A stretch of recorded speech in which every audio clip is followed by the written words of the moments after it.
আজ আমি দই মিকারে কিভাবে দই বানাই সেটাই আপনাদের সাথে শেয়ার করব। আসসালামু আলাইকুম, সবাইকে শানুজ ডেইলি কিচেনের পক্ষ থেকে স্বাগতম। আশা করি সবাই খুব ভালো আছেন। প্রথমে আমি 1 কেজি গরুর খাঁটি দুধ নিয়েছি। দুধটা যখন বলক আসবে তখন আমি এখানে 1 কাপের মতো চিনি দিয়ে দেব। আর দইয়ের ভিতরে একটা সুন্দর কালার আনার জন্য আমি সামান্য একটু চিনি ক্যারামেল করে নেব। এই চিনিটা কিন্তু 1 কাপের চিনির ভিতর থেকে আমি নিয়েছি। সেখান থেকে সামান্য একটু চিনি আমি ক্যারামেল করে নিলাম। তারপর সামান্য একটু দুধ ঢেলে দিয়ে ভালো মতো ক্যারামেলটাকে মিক্সার করে নিলাম।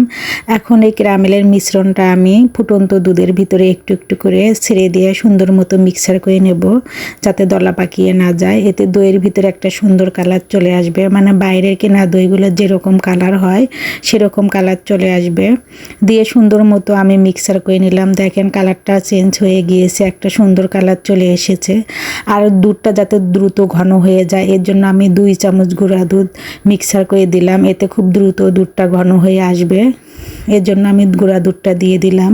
আর অন্যদিকে আমি দই পাতানোর জন্য 1/2 কাপের মতো দই বীজ নিয়েছি। এই দই বীজটাকে আমি খুব সুন্দরভাবে ফেটিয়ে নেব। আর দইয়ের বাটিতে আমি একটু দই ব্রাশ করে দেব, এতে দইটা খুব দ্রুত জমাট বাঁধবে। এজন্য পুরা বাটিতে আমি দইটা এভাবে হাতের সাহায্যে ব্রাশ করে দেব, এতে দইটা খুব দ্রুত জমাট বাঁধবে। এই তো এখন আমি হ্যান্ডউইচের সাহায্যে দই বীজটাকে মিক্সার করে নিচ্ছি। এখন ওই দইয়ের মিশ্রণটা আমি দুধের ভিতরে দিয়ে দেবো। আর দুধটা কিন্তু অবশ্যই কুসুম গরম হতে হবে, এজন্য আমি আগে থেকে দুধটা নামিয়ে ঠান্ডা করে নিয়েছি।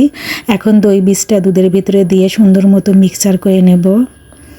খুব ভালোভাবে দই বীজটাকে আমি দুধের সাথে ফাটিয়ে নেব।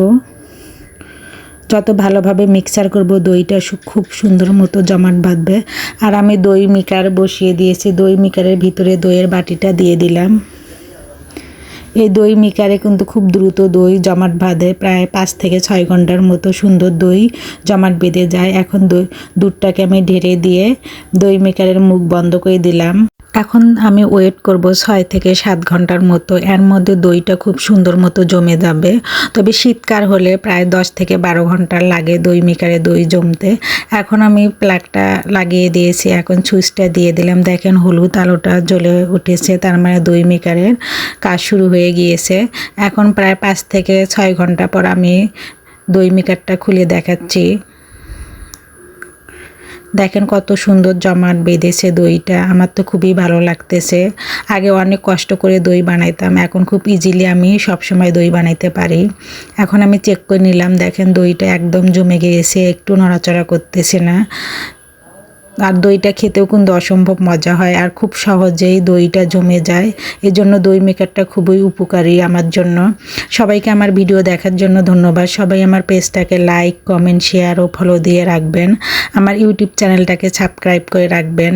আমি দইটাকে এখন কেটে দেখাচ্ছি। দেখেন কত সুন্দর জমে গিয়েছে, মাশাআল্লাহ। খেতেও অসম্ভব মজা ছিল।